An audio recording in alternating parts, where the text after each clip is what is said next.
susunod na programa ay rated PG. Ito ay nangangailangan ng patnubay at gabay ng magulang para sa mga batang manonood. Warning. The following content may contain elements that are not suitable for some audiences. Viewer discretion is advised. Havana's Colon Cemetery, an open-air museum. That is scary. Traipsing down a cemetery as a plain visitor is not exactly a pleasant stroll for many people, but paying a visit to the Colon Cemetery in Havana is a different ballgame. The more you walk its broad main avenue and narrow side streets, the more you forget about death. It's indeed a place teeming with magic, full of majestic monuments and home to Cuba's most exquisite funeral art. The monumental character of the graveyard enthralls visitors. Nestled in the El Vedado neighborhood in the Cuba capital, the Colon is the world's third largest cemetery, trailing only behind Staglieno in Genoa, Italy, and Montjuic in Barcelona, Spain. What's more, the necropolis is only cemetery in the Americas named after Christopher Columbus, the great admiral who discovered the island of Cuba on October 27, 1492, as well as many other Caribbean and American destinations. Stories in architecture. However, the greatest attraction of the Colon Cemetery is the number of sculptures, tombstones, and chapels that actually turn this graveyard into a genuine alfresco museum for everyone to feast eyes on. Gothic, eclectic, neoclassic, and modernist styles spruce up the funeral ornamentation there. There are samples of Romantic, Byzantine construction, Moorish buildings, Greek columns and friezes, robust pyramids, and even medieval castles. The entrance is marked by a sculpture made of Carrara marble that stands for the three theological virtues: faith, hope, and charity.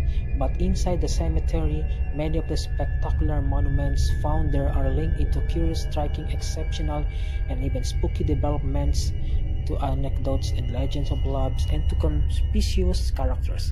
Many of those stories are now ingrained in the cultural heritage of the Cuban people. La Milagrosa. One of the gripping stories of the one is the Amelia Goyri, locally as La Milagrosa, the miraculous lady, which is perhaps the most sought after grave. This is her story. The day Amelia finally got married with Jose Vicente Adot, following a few snags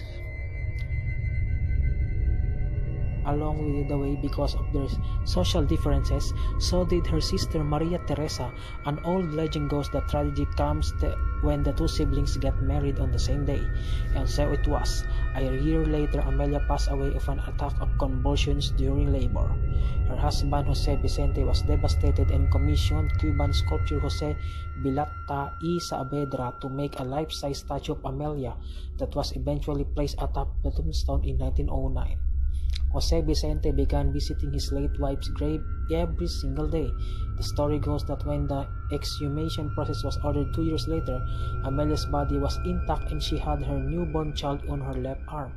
No proof of that exists, but it was good enough to become a larger than life creed in the population. Now Amelia is thought to work on miracles on people who come asking for help at her tomb, especially pregnant women who want a safe labor and a healthy baby. Other people go to her grave with a different requests, but as a result of this, Amelia's resting place is always brimming with fresh flowers, small tombstones of appreciation with words of praise carved in there, and even toys. Rinty, the faithful dog.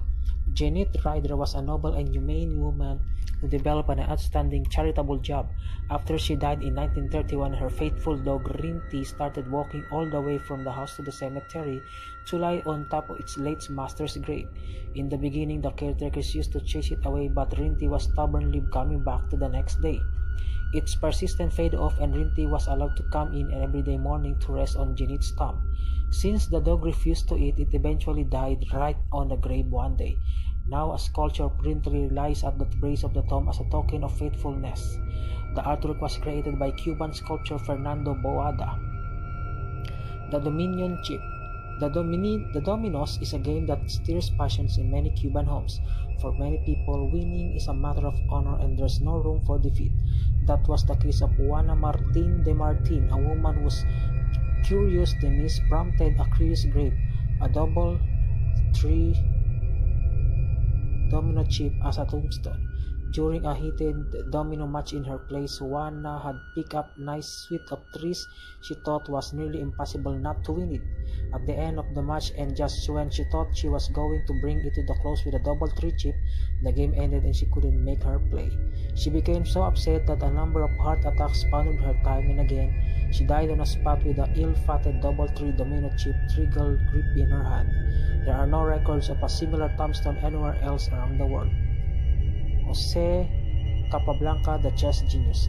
Another grave at the Colón Cemetery in the Havana is one of the former world chess champion Jose Raul Capablanca.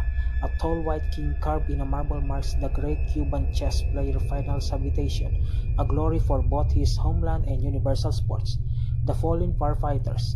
A huge fire broke out around 10:30 p.m. on Saturday, May 17, 1890 at the Isasi hardware store on Mercader Street on the corner of Lamparilla Street in Old Havana.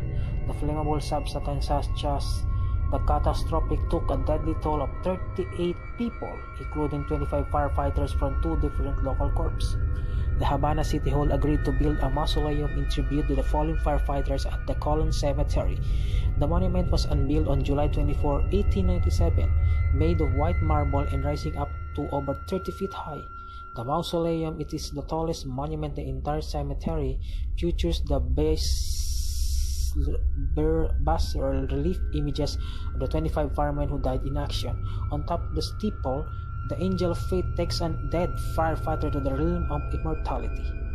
The Colón Cemetery, declared national monument in 1987, cherishes highly valuable heritage treasures, as well as legends, stories, and curiosities that make it a must-see for any visitors.